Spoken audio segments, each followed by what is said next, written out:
नमस्कार दोस्तों, हमारी कहानी है कर्मों का भुगतान। सुबह से शोभा का मन बहुत घबरा रहा था। मन में बार बार यही ख्याल आ रहा था कि भैया माँ से हर रविवार बात कराते हैं, पर पिछले 2 रविवार से भैया ने यह कहकर बात नहीं करवाई कि माँ आजकल सत्संग में जाने लगी हैं, तो उस समय घर पर नहीं होती। आज सोमवार है, पर शोभा का मन ऑफिस में नहीं लग रहा। बार बार माँ का उदास चेहरा उसकी आंखों के आगे घूम जाता।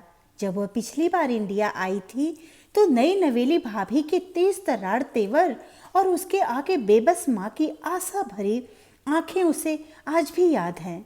शोभा एक मध्यम वर्गीय परिवार में पली बढ़ी थी। पिताजी किराने की दुकान चलाते थे, पर अपने बच्चों को खूब पढ़ाना चाहते थे।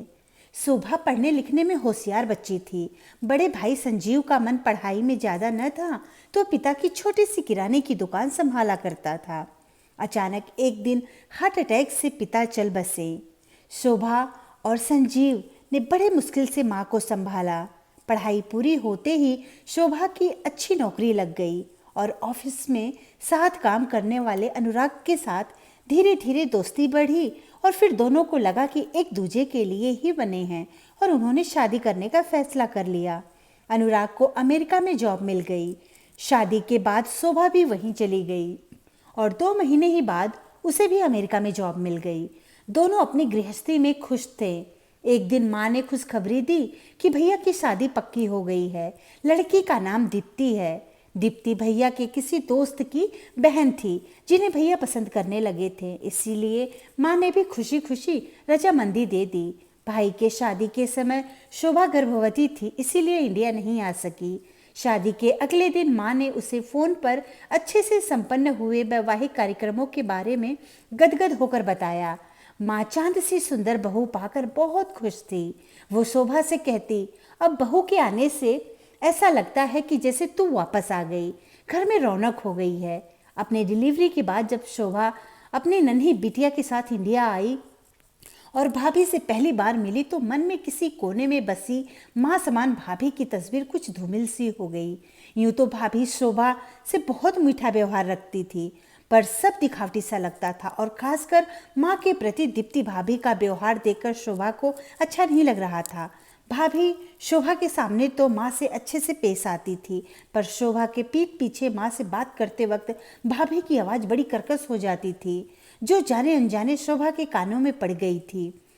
और माँ भी भाभी से डरी डरी सी रहती थी। एक बार शोभा ने माँ से पूछा भी, माँ क्या आप यहाँ खुश हो? भाभी का व्यवहार आपके साथ कैसा है?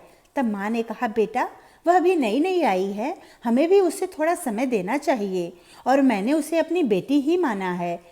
वह भी कभी न कभी मुझे अपनी माँ के समान मान ही लेगी। शोभा ने माँ से वादा लिया, यदि कोई परेशानी होगी तो बेझिझक शोभा को बताएगी।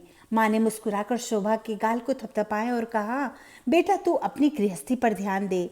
बेटियां ससुराल में खुश रहे तो माँ बाप तो वैसे ही गंगा नहा जाते हैं। मेरी देखभाल करिए, तेरा भाई भाभी तो है ही न बेटा। शोभा वापस अमेरिका चली गई। कुछ दिन बाद भैया के मोबाइल से माँ का फ़ोन आया। बोली कि उनका फ़ोन खराब हो गया है, तो अब वो भैया के फ़ोन से ही बात किया करेगी। भैया के फ़ोन से हर रविवार शोभा की माँ से बात हो जाती थी। सब ठीक ठाक चल रहा था। 2 साल का समय ऐसे ही पंख लगाकर उड़ गया। अब जब पिछले 2 रविवार से माँ से बात नहीं हुई, तो शोभा का दिल घबरा उठा। भाभी का नंबर भी स्विच ऑफ आ रहा था। उसे लगा बुढ़ापा है, हो सकता है माँ की तबीयत ज़्यादा खराब हो और भैया भाभी उसे परेशान न करना चाहते हों। ये सोचकर उसकी आंखें नम हो गईं। उसने तुरंत माँ की इकलौती और सबसे पुरानी सहेली यमुना मौसी को फ़ोन लगाया। यमुना मौसी के हालचाल पूछकर शोभा ने माँ के बारे में अपनी चिंता जाहिर करी। यमुना मौसी लंबी सांस लेकर बोली, तेरी माँ ने किसी को भी बताने से मना किया था, पर तू परेशान है इसलिए बता रही हूँ। तेरे भाई भाभी ने तेरी माँ को वृद्धा आश्रम भेज दिया है। संजीव कह रहा था कि माँ अपने हम उम्र के लोगों के साथ वहाँ खुश रहेंगी और घर में भी कलह नहीं होगा। सच बताऊँ शोभा, तो तेरी माँ को वृद्धाश्रम जाते देखकर मैं रो पड़ी थी। मैं तो खुद भी अपने बच्चों पर आश्रित हूँ, इसीलिए तेरी माँ के लिए कुछ ना कर सकी। अब तू ही कुछ कर। पता नहीं हम बूढ़े लोग किसी को क्यों पसंद नहीं आते। ये कहकर रोती हुई मौसी ने फ़ोन रख दिया। यह सुनकर शोभा फपक कर रो पड़ी। जब कुछ देर रोकर अपने आप को संभाला तो तुरंत भैया को फ़ोन लगाकर खूब खरी खोटी सुनाई और बोली, मैं अगले हफ्ते आकर माँ को अपने साथ ले जाऊंगी। अब आप माँ की जिम्मेदारी से मुक्त हो। शोभा ने अगले हफ्ते की इंडिया जाने की टिकट बुक कराई। पति को सारी बात बताकर वो पैकिंग में लग गई। शोभा ने मौसी को भी अपने आने की खबर कर दी और माँ को अमेरिका लाने की सरकारी कागजी कार्रवाई भी शुरू कर दी। अगले हफ्ते जब वो इंडिया पहुंची तो एयरपोर्ट से बाहर निकलकर देखा संजीव भैया और माँ उसे लेने आए थे। शोभा आश्चर्यचकित रह गई और माँ से लिपटकर रोने लगी। तभी भैया ने झिझकते हुए कहा, मैं कार लेकर आता हूँ, थोड़ी ज़्यादा ही दूर पार्क कर दी है। पार्किंग के लिए जगह नहीं मिल रही थी। शोभा की आंखों में सैकड़ों प्रश्न थे। माँ ने उसके आंसू पोंछते हुए कहा, तू यही सोच रही है ना कि मुझे तेरे आने का पता कैसे चला, तेरे भाई भाभी का हृदय परिवर्तन कैसे हो गया और मैं एक हफ्ते में वृद्धाश्रम से घर कैसे आ गई। शोभा ने हाँ में सिर हिलाया। माँ बोली, तो सुन, तेरी यशोदा मौसी मुझसे मिलने आई थी, उसने ही तेरे आने के बारे में बताया। सच कहूँ तो मैं उस दिन बहुत रोई कि अब मुझे जिंदगी की आखिरी पड़ाव में अपना देश छोड़ना पड़ेगा और अपनी बेटी के घर रहना पड़ेगा, जबकि हमारे समाज में तो बेटी के घर का पानी भी नहीं पीते। फिर शायद भगवान ने मेरी सुन ली और अगले ही दिन संजीव और दीप्ति मुझे वृद्धाश्रम से वापस घर ले जाने के लिए आए। दोनों ने मुझसे हाथ जोड़कर माफ़ी मांगी। दीप्ति तो मेरे पैरों में गिरकर रो पड़ी।